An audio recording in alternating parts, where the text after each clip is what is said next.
Hey everyone, Viola here from Yoga by Viola, coming at you with a new video for the Yoga by Viola YouTube channel. Last week we covered one of our Be Liberated tips and tricks. I hope you enjoyed it. If you haven't caught it already, you can go ahead and check it out here at the link above and just learn some interesting tips and tricks there on how to liberate your day and your life. Today what we're going to be coming at you with is we're going to actually be going over two foundational movements in a yoga sequence or our yoga postures. One of them is downward facing dog and the other is Chaturanga Dandasana. When I first started practicing yoga, I started out with Bikram yoga first. And then when I did a vinyasa class, which incorporated chaturangas and downward facing dog, I remember I was just livid that they held us in those poses and those transitions for so long, because it can be really rigorous, you know, and naturally I kind of started to melt in the poses, so I lost my alignment, I was so tired, I wasn't focusing on my safety and things like that. And when we start doing yoga, we start practicing yoga, those are things that we can easily fall into. So what we're going to be doing today is just focusing on finding the foundational alignment in each of these poses, and also the transition, which is Chaturanga Dandasana, and finding alignment in these poses so that we can protect our body the best way that we possibly can and get the most out of these poses and these transitions while in them. I'll be also providing modifications that you can do for Chaturanga Dandasana if you don't want to do a full Chaturanga Dandasana, and also modifications that you can do in downward facing dog if ever you get tired or you don't want to do a full downward facing dog throughout the entire pose, or excuse me, throughout the entire sequence. Once again, yoga is a personal practice, so when you're in a class, you can always modify to your own, to your own level. You can make up the rules as you go, as opposed to always feeling the pressure to keep up with students and keep up with the teacher. Try to modify according to your needs. It's your personal practice, and that's what we're going to start to do here today. And I'll see you guys back on your mat in a hot second.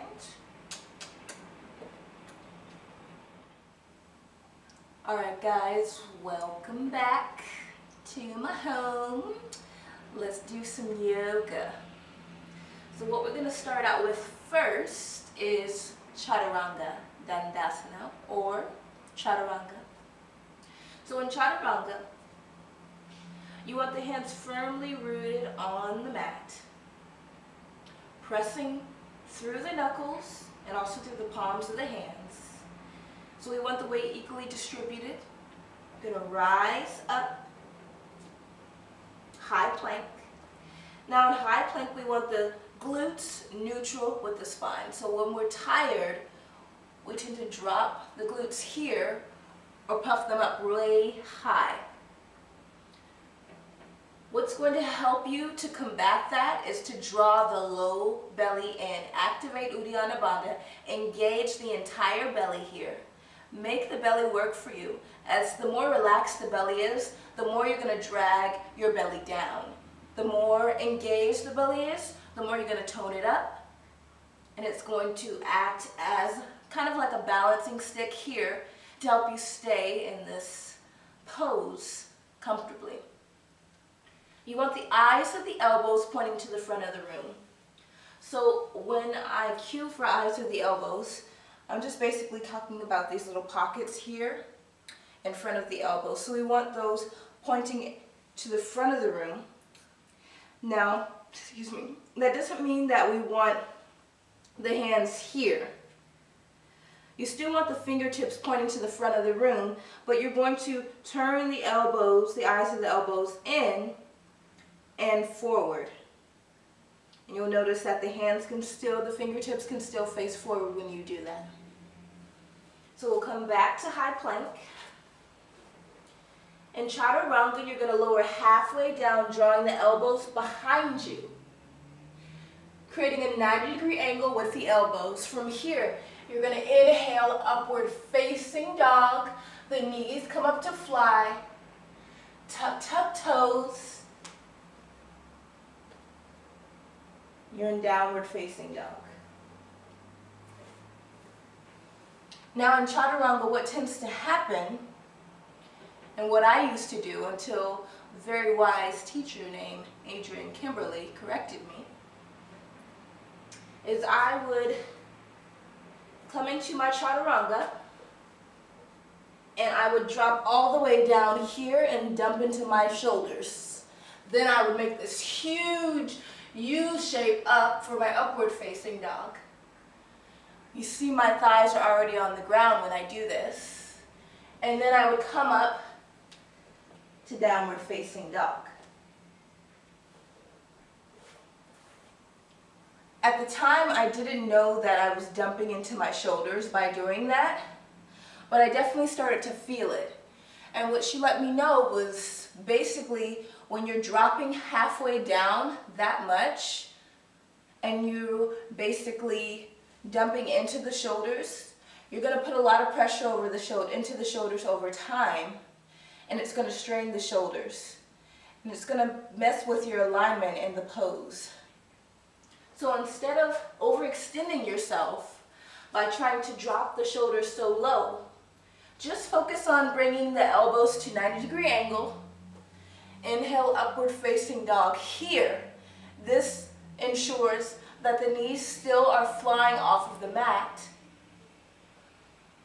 And then exhale, downward facing dog.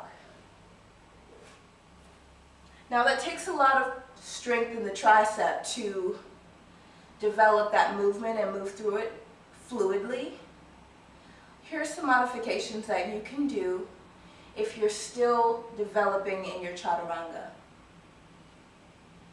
Instead, when you're in high plank, you can drop onto the knees here. Then continue to lower halfway down as you would. Inhale, upward facing dog here. Exhale, tuck toes. Downward facing dog.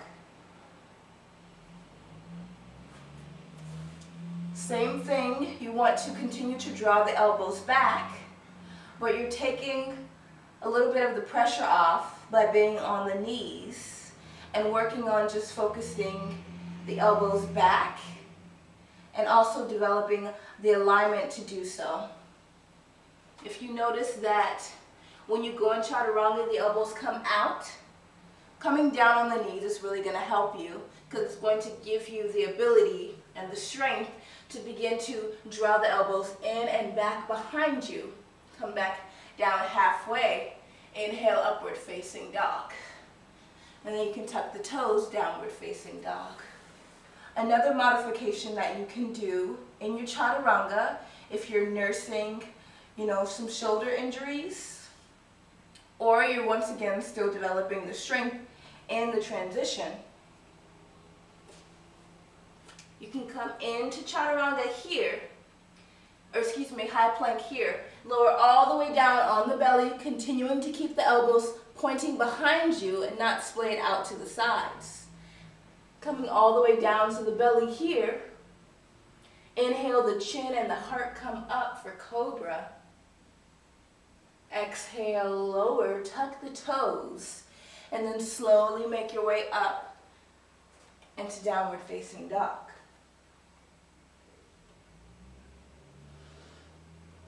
So those are 3 Chaturanga modifications that you can do, or rather two Chaturanga modifications and then the full Chaturanga. Feel free to use those modifications to your leisure when you need them. Now we're going to be working on finding alignment in downward facing dog. I'll see you back here in a second, guys. And we're back. Scene. Just joking. Alright guys, so we're back here, ready to move into our downward facing dog. So in downward facing dog, you can come into a tabletop position, shoulders directly over wrists, hips directly over the knees, 2 fists worth of space in between the knees. Talked about this in our hip opening sequence, a nice tabletop position. You can check that out as one of the past videos after this video. So here you want to, once again, eyes to the elbows pointing to the front of the room. Hands equally distributed, weight equally distributed through the hands. We're going to inhale here, a long fluid inhale through the nose. Exhale, tuck the toes, and glide the hips up in downward facing dog. Now in downward facing dog, it took me a long time to be able to get my heels on the mat. At first I was here when I first started doing vinyasa, because you have to lengthen the calf muscles enough to get the heels to drop down. So if your heels are up, that's completely okay, no pressure. You can still focus on alignment here.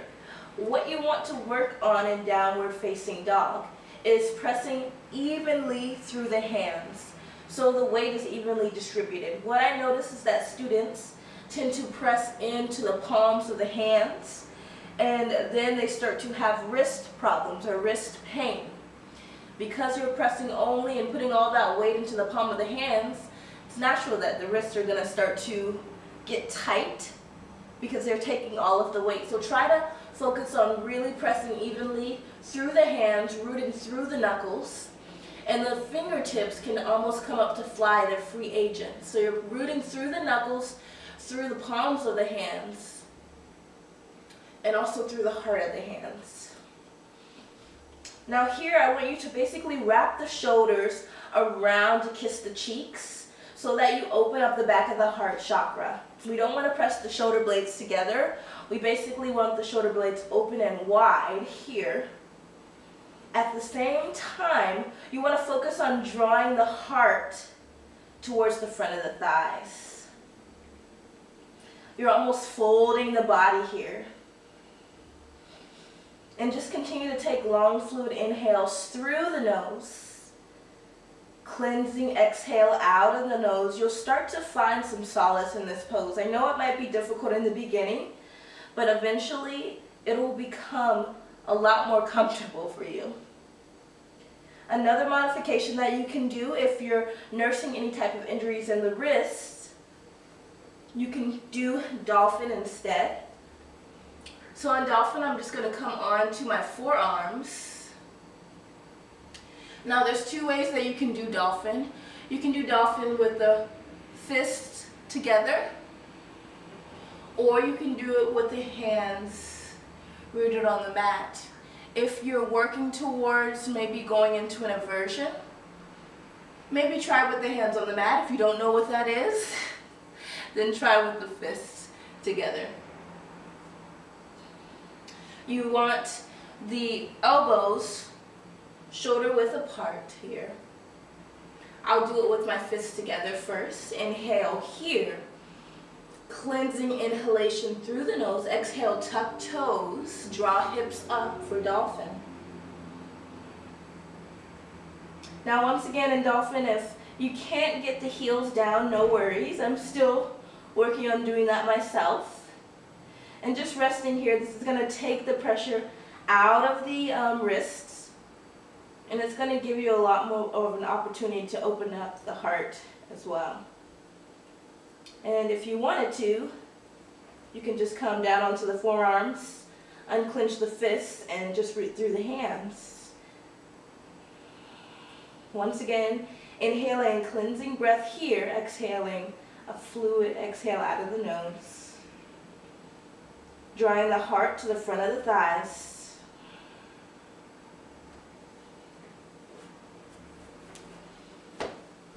So I hope that helps you guys as you move through these transitions. We're going to be utilizing them a lot in upcoming sequences. And so it's good that we have modifications available to us, but also that we understand the alignment in these poses so that when we begin to flow through our sequences, we do so with care for our bodies, and also we do so safely. So I hope this helps you guys, as I always say.